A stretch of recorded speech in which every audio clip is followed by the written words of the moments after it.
A Giants podcast for Giants fans by Giants fans. It's Shaun Morash on the sideline into the end zone. Touchdown Giants! From the offseason through the wins and the losses, it's time to take one Giant step. Welcome into One Giant Step. I am Shaun Morash, back from one giant trip to California, along with my young giant compiendre or whatever John Sterling used to say about Susan Waldman, Bryce Gelman. Compañera, right? Compañera. You're on the bed. Terrible. Bryce, hello, young man. How are you? We have plenty of Giant news to get into on this One Giant Step, which is ironic because it is a Giants podcast. I'm doing well, Shaun, and I just woke up a long shift last night in the city, and I wake up, and the first thing I set my eyes on, and we'll get into it in a second, are these jerseys. And I'm gonna save my judgment from when you intro it, but that's all I gotta say.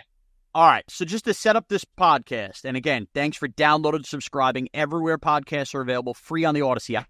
One Giant Step throughout the offseason. Wherever you get your podcasts, if you hit download, subscribe, whenever we drop one of these bad boys, you will get alerted. You can listen. Thanks for keeping us along with you. I thought, looking ahead, that we were going to have schedule news today. We have more than schedule news today. We have Hard Knocks news today. We have uniform news today. So we're going to try to jam it all in. If you've listened to this podcast long enough, or if you haven't, I like to go down, ranking my favorite road trips Giants fans could make. We're going to do that on next week's podcast. That's kind of a tease ahead to what I'm going to do next week. That doesn't mean we're going to not look into the schedule. So, uniforms, this Hard Knocks news, and the schedule all coming your way now. Let's start with the uniforms, though, Bryce. The Giants, ironically, get a leak from Antonio Brown, of all people, dating back a couple weeks now. It said, these are going to be the Giant alternate uniforms. Everybody wrote it off as that's not true. This is Antonio Brown being silly. And for those who haven't seen him yet, basically the base is red. The middle of the uniform, almost like it's a hockey jersey, is going to be a thick blue stripe across where the numbers are going to sit inside that blue stripe. And of course, on the right shoulder, left shoulder, whatever, the shoulder that goes to your left arm, is going to have that 100th uniform patch. The Giants will wear these uniforms twice this year. I have not seen an announcement on whether they will also still work in their other 80s, early 90s alternate uniforms that people have fallen in love with, both the white and the blues. The whites, I guess, were considered color rush, but you get the drift. The LT classic uniforms. Will those still exist this year? Not sure, but you're going to get these uniforms twice. All right, so let's just start here. First of all, whether you think they're ugly or not is not neither here nor there. If you were going to come out with a 100th anniversary uniform where this kind of takes bits and pieces from the Giants' history all throughout and kind of pieces them together to try to give you a very old-timey look, if you are going to do that, and this ties into what we're going to get into in the schedule, my initial thought is I better see these uniforms on Thanksgiving Day versus the Cowboys, because Thanksgiving and classics and all of that, to me, just a base starter. I don't think that the Giants should be pigs here and only have these uniforms at home. If you're going to wear them twice, one of them should be on Thanksgiving. Bryce Gelman, before you, whether you say they're ugly or not, do you agree? Yes, I do. Get them out of the way in the Thanksgiving game. At least that will be one of those games. You're right. There's tradition, there's history to playing. And Thanksgiving's always meant to be throwbacky. And it's the Cowboys. So long-term history with them. I see how it works. But man, they are okay. One word answer. They were terrible. Okay. All right, there you go. Bryce couldn't let it wait. I was going to say one word answer. I don't know, but they're horrifying. Look, they're ugly. They're ugly. We agree they're ugly. Okay, everybody agrees they're ugly. Can I make a case for them? They're supposed to be ugly. They're purposefully ugly. I don't think the Giants rolled these out going, these are going to be unbelievably gorgeous. I think the idea when you roll out a 100th year anniversary jersey is they're ugly. I don't think anybody in the Steelers front office or marketing team thought their Bumblebee jerseys were sharp. They were meant to look like they were from 100 years ago and hence ugly. Those weird Packer uniforms where there's like a number in the circle aren't meant to be beautiful.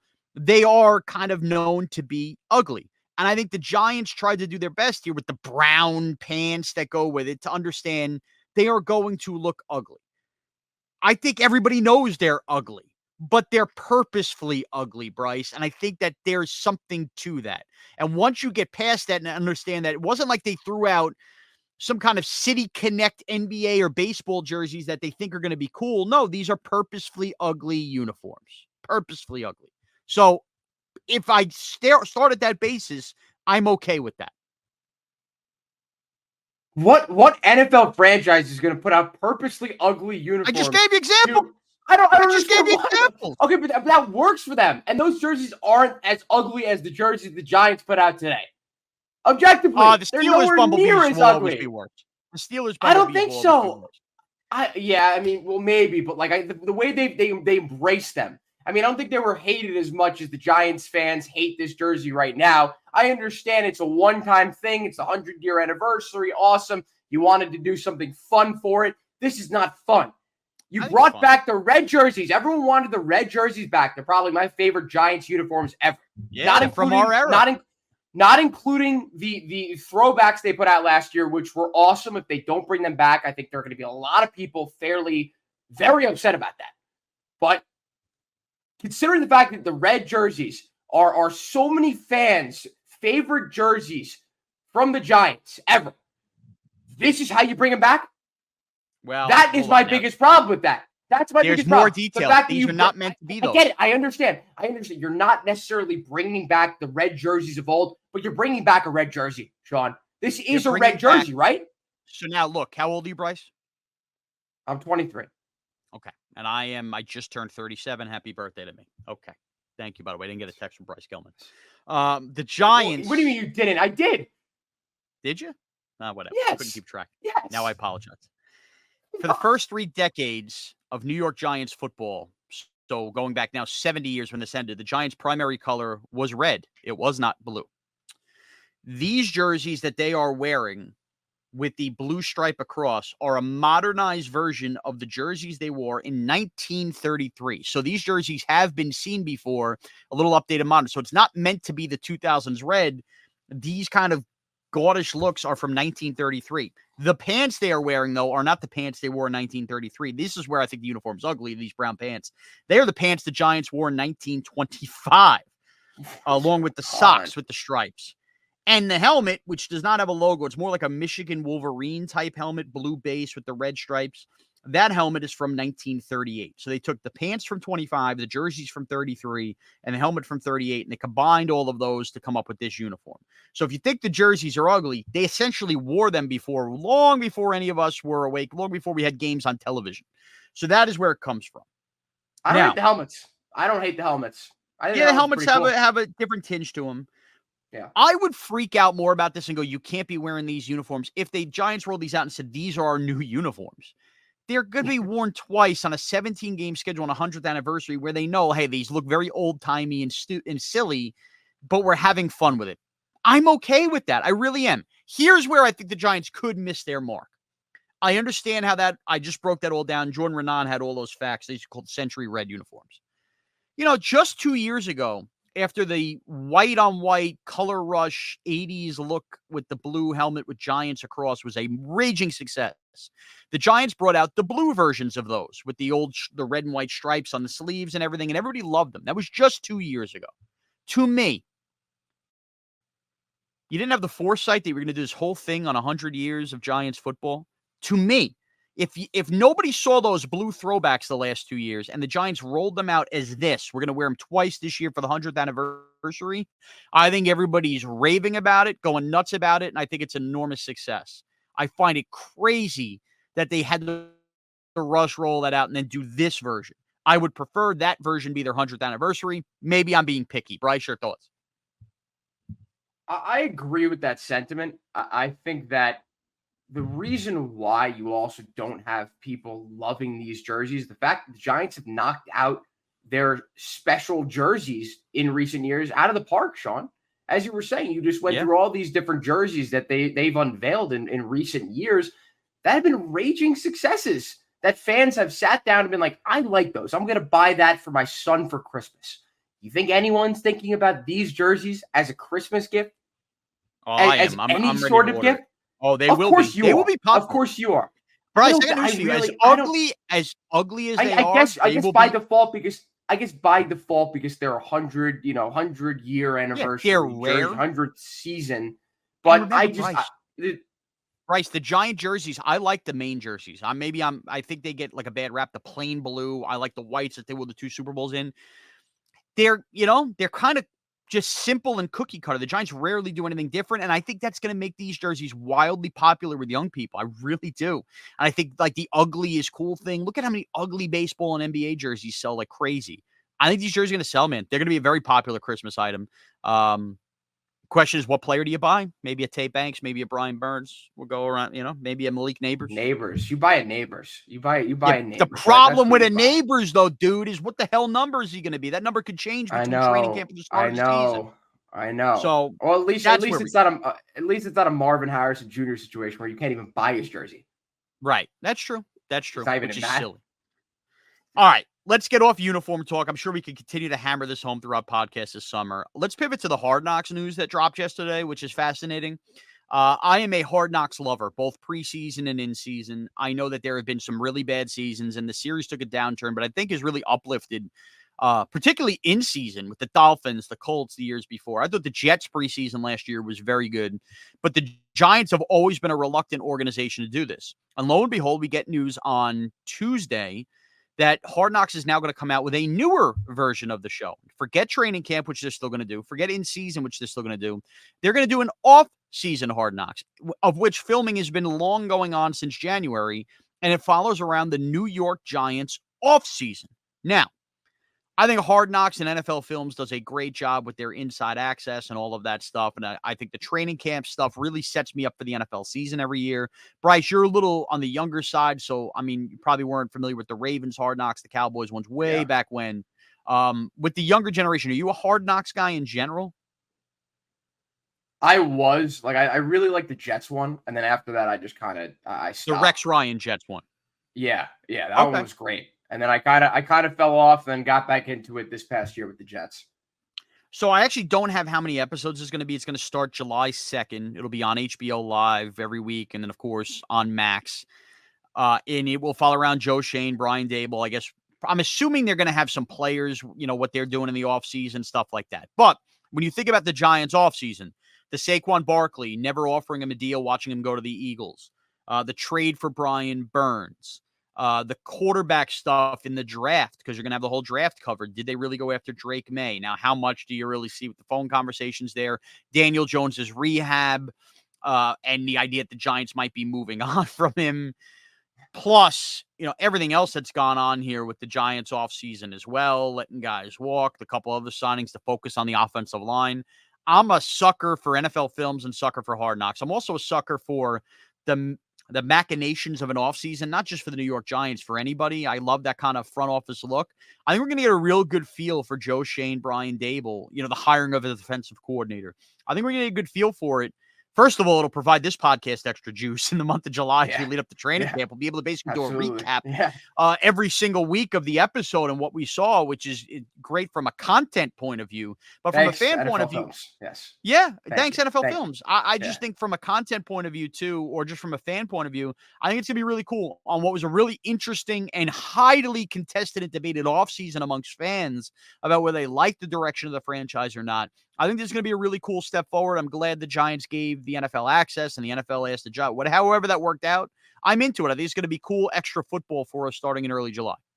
Yeah, Shaun, I'm intrigued. And not only because the Giants are my team, but it's also the fact that this is the offseason, and there's going to be a lot of stuff that you see that you don't see in the training camp one and the in-season one. This is when the majority of moves are made for a football team. This is when teams decide on their futures. This is when teams go out and draft their futures. They trade for their futures.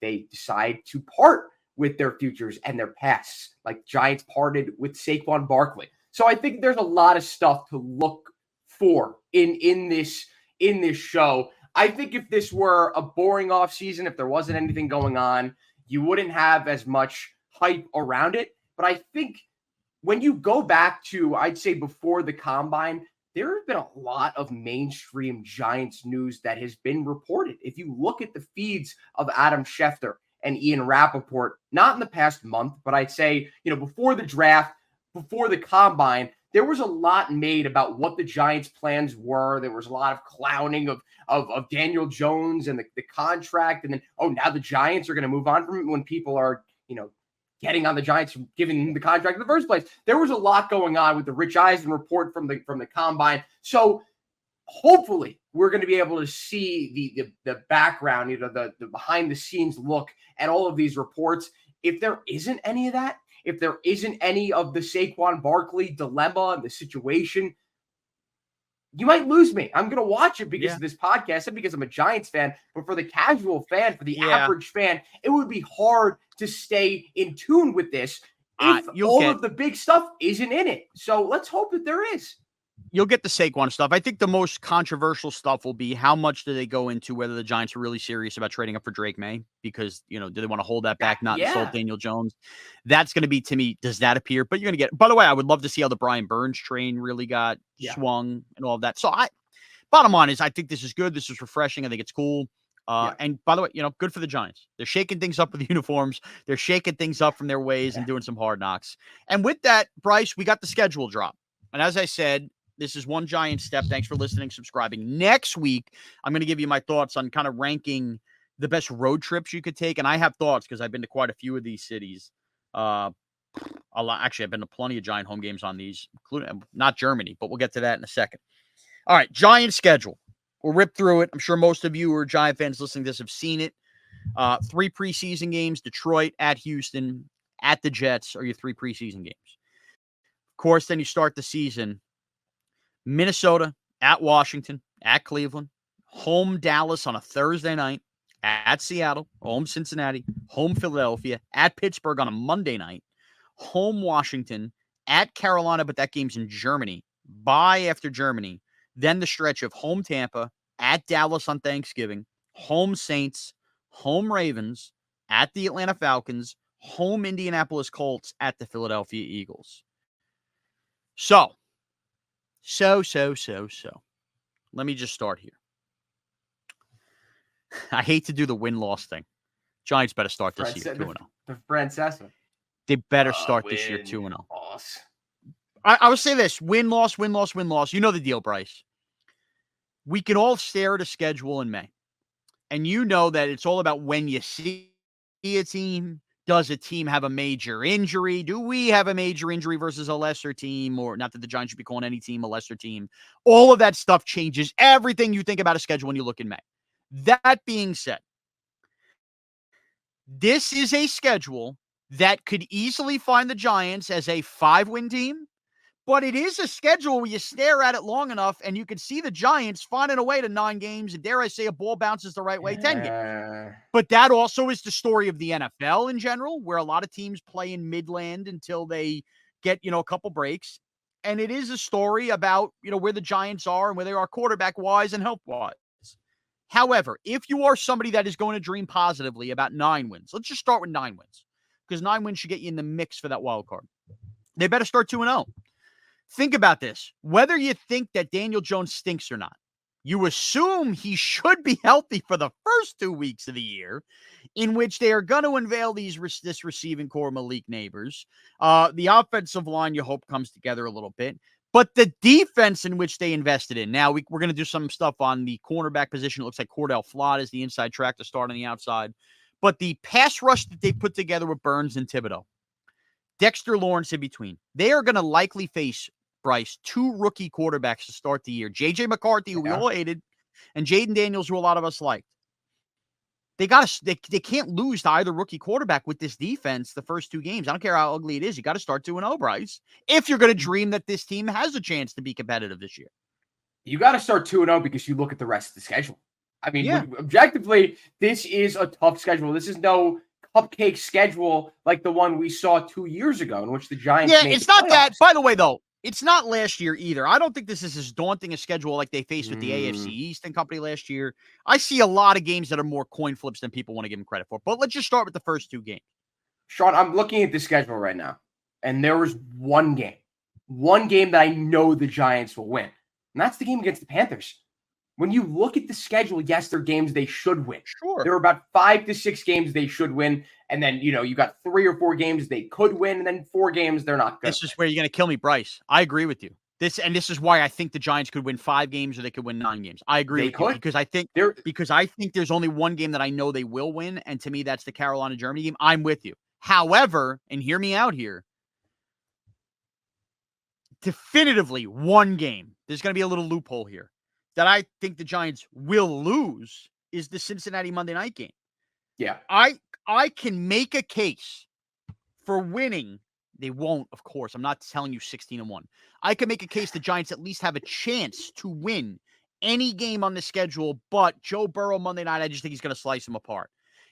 Don't tell me that they can't beat the Philadelphia Eagles. I just saw them with Jalen Hurts beat them in the last week of the year and be very competitive on Christmas Day with Tyrod Taylor playing, okay? And I think this team is better than last year. I don't know, man. Like the Philadelphia Eagles, they have their own problems. I'm sure they're going to be strong. I'm sure they're going to be good. I think we look at everything through a giant vacuum. The Cowboys, of course. The Giants lose to the Cowboys every year. So when you say, Shaun, what are you talking about? The Giants are not going to sweep the Dallas Cowboys. I'm not an idiot. Can they upset them on a Thursday night at home early in the season if Dak and company are slipping? Maybe. They're not winning. They're not winning Thanksgiving. They are not winning that game. Remember, they led at Thanksgiving with a worse team. I'm just telling you, the Cowboys the only reason I'm giving the Giants a chance is the Cowboys find a way to cowboy against a lot of other teams. Eventually, the Giants are going to run into one. Okay? Now, Washington, I think, is going to be improved, but it's still a rookie quarterback. And that's the one team Daniel Jones played. You play them twice. At Pittsburgh on a Monday night is tough, but who the hell is Pittsburgh's quarterback? You know what I mean? Like, they have 2 starting quarterbacks in the NFL. And guess what? The Giants passed on both of those guys. I'm not sure that Wilson or Fields is better than Daniel Jones. I can't make that case right now in their career. What do you mean? Eye roll. If the Giants thought that they would have tried to get either one of them. Fields is definitely not better than Daniel Jones. It's Russell Wilson that's the question. I think there's a case to be made. There's a case to be made about Fields. Russell Wilson is definitely a better quarterback than Daniel Jones. Then I think he'd still be quarterback. Shaun, you've heard. I don't want to delve too much into this, and I don't want to get off topic here. But you've heard me say a lot on this show that I think Daniel Jones is a serviceable quarterback. I think people give him a bad rap because he's had such a bad offensive line. But dude, you're thinking of the Russell Wilson of old, man. You're thinking of the Russell Wilson of old. I think you give him the receiving core. I think you give him the competent coaching. He wasn't a bad quarterback last year. When you look at the stats, he was above average. I don't want to say very average. He was above average. Like he didn't turn the ball over as much. His receiving core wasn't great. I mean, again, he didn't have a running back. This is about Jones being healthy, the offensive line getting together. You could assume he could be hurt, and this couldn't matter. At Seattle, I mean, I'm not a big. I think the Seahawks are a very giant level team. The Giants would have beat them with Daniel Jones 2 years ago in Seattle, if not for freaking Richie James muffing a couple punts. Cleveland's going to be tough, no doubt about it, but they're kind of a weird team too. Their defense plays really well. That game's going to be an ugly game. You can't tell me they can't win that game. And then you talk about down the stretch here, like. Yeah, the Saints took care of business versus the Giants last year in New Orleans. That's a different team on the road in the Meadowlands in December. You can't tell me the Giants can't win that game. Do we know what the Tampa Bay Buccaneers are going to be this year? Even if you respect Baker Mayfield, you think he's going to take another step back? They might be very good, but I can't definitively stake my claim that the Bucs on the road in late November are going to come beat the Giants in the Meadowlands. The Ravens are probably a loss, but again, December, Lamar Jackson going to be healthy back-to-back years. That's late in the year. You don't know. Like, that's a weird game too. At Atlanta, I'm not the crazy Falcon believer like anybody else is. I certainly don't think they're going to be some kind of unstoppable force just because they have Kirk Cousins. Is Michael Penix playing by then? How is their season gone? So I can't definitively say that's a giant loss yet. And the Colts, the Colts will be competitive. Anthony Richardson, I have high hopes for. I wanted the Giants 2 years ago. But who knows? I mean, late in the year, what the hell do the Colts look like? And again, the Eagles, the last week of the year in Philly, if they're playing for something, yeah, you probably assume the Giants lose, but maybe they're not. Maybe they're resting anybody, or maybe it's like last year and they've fallen apart. All I'm saying is, yeah, I don't expect big things from the Giants this year. But I also think this cast of negativity about the Giants season, like they have no hope before they even step on a football field, I think is silly. And I think when I look at the schedule and the way the schedule breaks, They got to win those first 2 games to give me any hope. If they don't, if they go 0-2 or even 1-1, it's going to be hard for me to start making that same case. And by the way, Bryce, the way the Giants have started off, look at how beating Tennessee 2 years ago changed that whole season. I was just going to say that. You stashed that win in your pocket. It gave the team confidence. If you lose to these teams and the rookie quarterbacks early in the year, and you want to dream about beating Dallas on a Thursday and everything, you got no shot because the team's not going to believe. It all is about those 2 games. Yeah, Shaun, as you said, we've seen these last 2 years with Shane and Dave leading the way, and how 1 game or 2 games can completely change the course of a season. So you're right. You're right objectively, considering the fact, looking at the schedule, that those first 2 games are that important. But you're also right in the fact that the reason why they're so important is because of what has happened in these last 2 years. Getting destroyed by the Cowboys in the first game of the year last year. Losing Andrew Thomas, obviously, was the biggest catalyst in all of that. But you lose that game, that set the tone for the rest of the year. And then they ended up figuring it out later with Tommy DeVito, ended up screwing them out of the quarterback they wanted, but they did figure it out somewhat. But it took them like 9-10 weeks to figure it out after that loss. They were a mess. They were a shell of themselves. They lost games they should have won. They won games they should have lost. Like, it was such a mess last year. Yeah. So you start off with 2 wins. I think that there could be smooth sailing going forward. You could win 8-9 games. Like, the expectations of this team aren't what they were last year as well. So I think that will change things, because you're not looking at a team where you're like, all right, well, they won a playoff game last year. They probably should win 9 games. If they win 10, then that would be great too. That's not the case this year. People are looking at this team 7-8 wins. They're still in the rebuilding phase. But yes, those 2 first games, considering the rest of their schedule, are absolutely essential against rookie quarterbacks. Winnable games, and they should win them. One that Joe Shane punted on. So that team better find a way to beat J.J. McCarthy that first game. Damn right. Whether we agreed with him or not is irrelevant come week 1. Go beat J.J. McCarthy. And you've invested in that pass rush to do so. I don't care if it's 16-9. Go beat him. All right, Bryce. We're going to do more on the schedule next week. I'm going to rank the road trips, get you set for what should be a fun travel plan. Giant fans love to travel. We'll get that all settled, and we'll be back next week on One Giant Step. Remember, you can download, subscribe everywhere podcasts are available. Follow Bryce Gelman at Bryce Gelman on X, Twitter. Follow me at Shaun Morash on Twitter, at Morash Radio on Instagram. And listen to Evan Atiki, where you can find me Monday through Friday. I'm back from vacation, 2 to 6:20, WFAN, free on the Audacy app as well. Thank you to everybody for taking one giant step with us.